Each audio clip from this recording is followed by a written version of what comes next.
Have you ever wondered how to figure out if someone is dismissive avoidant or commitment phobic or emotionally unavailable? And whether or not that is something that's a chronic issue for them or if it's a temporary issue, because there is a big difference. So today I want to unpack that and get you some clarity, and I also want to address the subconscious reasons that you may be attracting or drawing in someone like that in your life so that you can actually get to the root of the subconscious reason why this is happening and have a better understanding about what you're experiencing. So I can't wait to dive into that and really unpack it and give you some strategic steps. If you're new here, I'm Ketra Thompson, and I'm a Certified Master Hypnotist and a relationship coach. I focus on attachment style and early childhood complex trauma, as well as complex trauma that happens later in our life. And I help my clients go back on a subconscious level so they can reframe those things subconsciously and actually create a new way of being and functioning. Especially because the subconscious mind controls over 95% of everything we think, feel, and do. So it's an incredibly profound process. If you'd like to learn more, you can check out the link in the description below. There's all kinds of info on my website. And you can also set up a completely complimentary consultation call so that you and I can chat. So I can find out what the specifics are about your situation so that I can help you get some clarity and make my best recommendations. So you can find all that in the description below. Now, if you've ever found yourself in a difficult relationship that actually makes you feel like there's kind of this push-pull dynamic, you're not sure where you stand, maybe you think that person's emotionally unavailable, or they're commitment phobic, or they're dismissive avoidant, or there's something where you can't quite get to them, I want to start out by saying, you are not the exception, you are the rule. When you're in a situation like that, you tend to think, but they might have been that way with other people, but they're not going to stay that way with me. I can change it. I can fix it. I can address it from a different angle. They really care about me. And the truth is that it is most likely that you are not the exception to that rule. This is a pattern that most people have played out in their life over and over if it's a chronic situation for them. And so I want to shed some light so you can get some real clarity about what's going on. So the fact is that even if the other person is emotionally unavailable or is dismissive, avoidant, whatever that is, you are playing a part as well. So if you are staying in that dynamic, then you are either consciously or unconsciously choosing to be an enabler. Now, the enabler needs to realize that this isn't something you did. You didn't do something that created this behavior in the other person. All you're doing is enabling past programming. So sometimes people internalize this. They seem to think, I did something wrong. I should have done this different or that different. And at the end of the day, the reality is this behavior and this fear-based subconscious programming was there long before you came into the picture. And so knowing that it was existing behavior should help you take some of the first steps that I'm going to dive into in a minute here, instead of doing the self-blaming thing. Because a lot of people do this self-blaming thing. And so when you aren't dismissive avoidant, you tend to internalize things yourself and figure out what you did wrong for other people to treat you this way. And when people are dismissive avoidant, they tend to externalize and blame other people for why they're feeling that way. So there's kind of a difference in perception. So I want to talk a little more about that enabler role, but first I want to unpack that there is a difference between the chronically unavailable person and the temporarily unavailable person, because there is a big difference. So this chronic unavailability means they really have a limited capacity for commitment, and they don't even commit to actions. They might have good ideas or big ideas, or they think they have plans, but they rarely take a big committed step toward those things.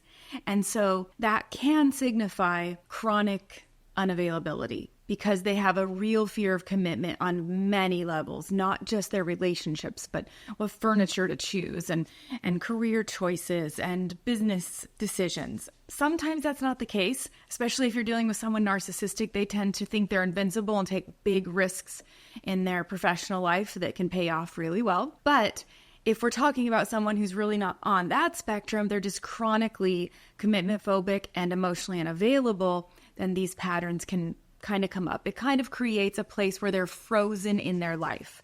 They aren't willing to take a leap in any direction because too much commitment creates too much fear inside of them and too much anxiety. And so they really have these limited bursts of feelings instead of consistently feeling their feelings. They can come across in the beginning a little love bomby. They can have a lot of behaviors that really pour out their feelings because they haven't done that pullback thing where their feelings get real. And so they have these limited capacities. So they feel and they have fun and you think they're all in, and then they have this pullback.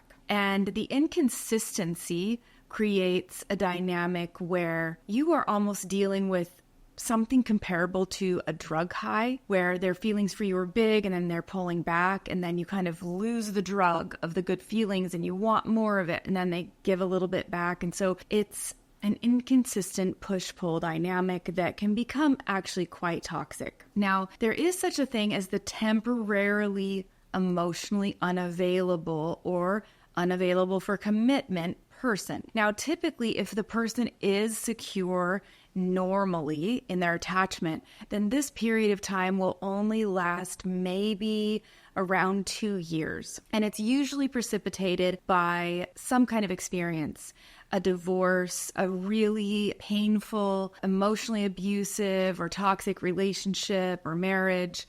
And so they become temporarily unavailable and a little more timid than they would have normally been when they were in a state of their full, healed, secure attachment, where they were willing to communicate and go all in.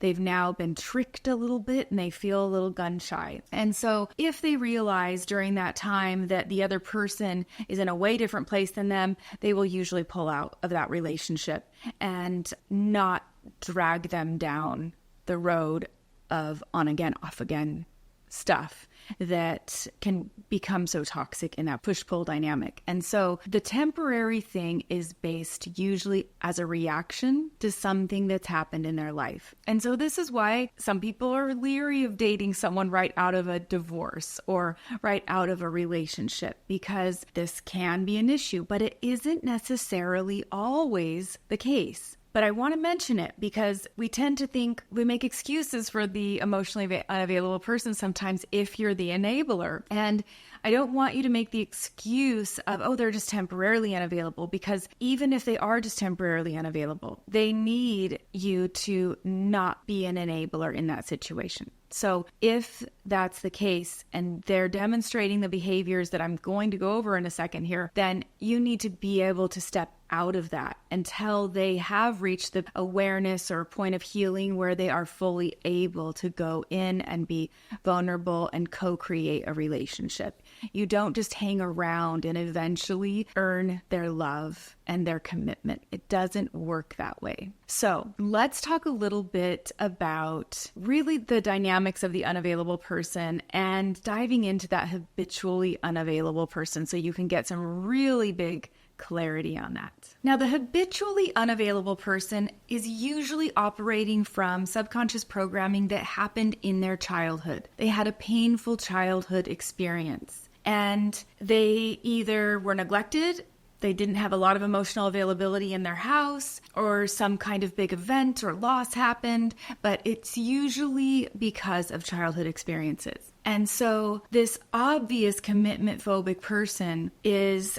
operating from programming that was, again, there before the enabler person came along. And even inside of a marriage, an unavailable person, an emotionally unavailable person, will have this behavior that's distance making, where they might pick fights or arguments over nothing. They might fault find to create distance, because too much closeness and vulnerability can really feel overwhelming to them. And so it's not that these people won't ever commit. They can commit, but they continue these behaviors inside of their marriage as well. But it is very typical that they don't commit, that they will not commit, that they will have a pattern of this in their life, a pattern of extensive amounts of time before they express their feelings, before they let themselves be seen or known. And even then, it's in a very limited way. And so we want to recognize that pattern. Now, these people exist in every phase, in the dating phase and the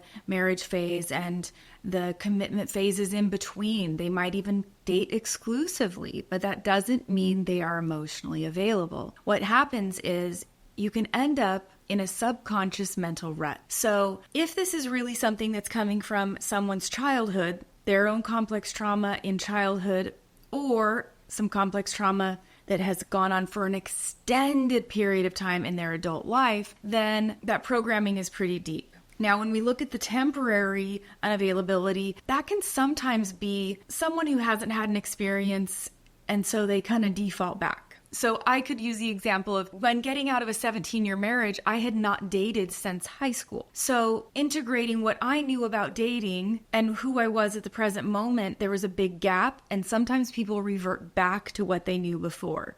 Now, that's a temporary thing, typically. But if someone really gets into a rut, either in childhood or from some prolonged experience in their adult life, it becomes the belief that they are cementing in, because our brain is wired with confirmation bias. So we are always looking for evidence to prove what we believe to be true. So if this belief was created through childhood or prolonged adult exposure to something toxic, then we tend to keep it on a loop, keep repeating it and keep cementing that belief in until now that person is in a rut where this is the defining part of who they are, and they aren't willing to move out of that into another space and take risk.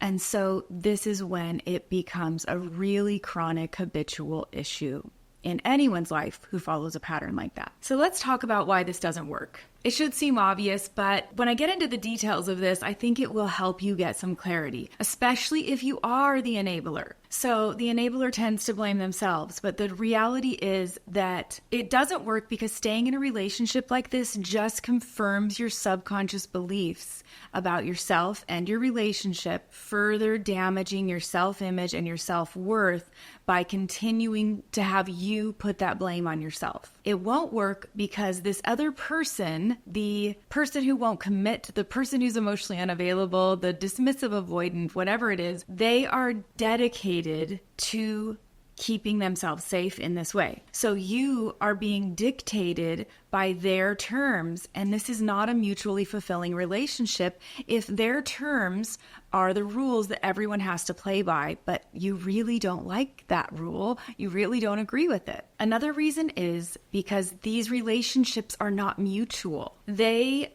don't have healthy boundaries, and what they really do is they leave one person feeling abandoned, feeling emotionally, physically abandoned, and ultimately disrespected. And so that dynamic, that power imbalance, isn't something that's going to work long term. The reality is, if your self-worth is where it needs to be, then you will leave as soon as you realize this person is not available, instead of reverting back to a pattern that you might have had when you were young about trying to reach that unavailable parent, doing whatever it took to get their validation. You won't go back into that pattern if you've done the healing work. Even if you do for a temporary little bit of time, you'll recognize it and you'll step away from those relationships. These relationships don't work because neither of you are being honest. Either because the unavailable person is trying to sell you on a script of themselves and manage your expectations, keeping them low, or because the enabler is not expressing the reality of who they are. They feel like if they express their needs, then they're going to be seen as too much, and they're going to push the other person away. So they are suppressing who they really are, and none of that works in an authentic, healthy relationship. The reality is that the lack of emotional intimacy means that you will never actually know each other. You will never actually be close to each other. And so this creates an immense feeling of loneliness on the inside because you're never getting your core needs met. A lack of commitment really creates a lack of responsibility. You aren't taking into account the needs of each other. You aren't meeting each other where you really truly are. And really, you end up with this relationship that feels stuck in the mud, stuck in quicksand, stuck in cement. Just, it doesn't go anywhere. Like if you're in a boat paddling with one oar and you're just going around and around and around, you aren't creating any momentum, and you certainly aren't creating growth, and you aren't building anything together. You're just staying stuck, and that can waste a lot of time in your life. And one of the most unhealthy dynamics in these relationships is the breadcrumbing. Even though someone might come on strong in the beginning, later they just kind of throw you something here or there to kind of keep you appeased. And so you end up starving emotionally, and you end up lowering your expectations far below the bare minimum. And that's a really damaging place to be in. So ultimately, being with someone like this means they're going to ask you to go against the things that are most important to you. They're going to ask you to compromise on your values. Things like if marriage is important to you, if building a life together is important to you, they're going to ask you to lower those expectations so far that now you are betraying your own ideals, your own values. So what do you do about it? Let's talk about that real quick. You want to notice if you have patterns of avoidance, and you want to pay attention to what your upbringing was like. Did you have a neglectful parent, or did you have a parent that you were always chasing for their approval, their love, their affection, and you couldn't quite reach them? These can be indications as to whether or not you are truly emotionally unavailable or avoidant, or if you are the enabler, which, let's face it, sometimes being the enabler allows you to also be avoidant. It allows you to not have to put yourself out there in a vulnerable way. And so we want to get really real about that and honest with ourselves. And then, of course, we want to reframe the subconscious programming. You can do this on yourself by catching those thoughts when they happen, reframing them with the truth. And it takes a lot of repetition, but you can work on that. The other way that you can do this is you can address it in the hypnotherapy process. So in the hypnotherapy process, we go back and reframe those beliefs where they were created, creating a whole new operating system for you as you move forward in life, taking away the excessiveness of the feeling, the bigness of the fear, or the fear of judgment or rejection or embarrassment, so that you can, with discernment, move through life as your most authentic self, connected to your self-worth. And that is what I do for my clients every single day. It is profound, and it is more rapid than any other process that I'm aware of, because it works on the subconscious level. So again, if you'd like to learn more about that, check out that link in the description below. And if this content resonates with you, I really appreciate it when you click like and subscribe so you can be notified every time I post a new video. And until next time, I hope you curate a life by your own design.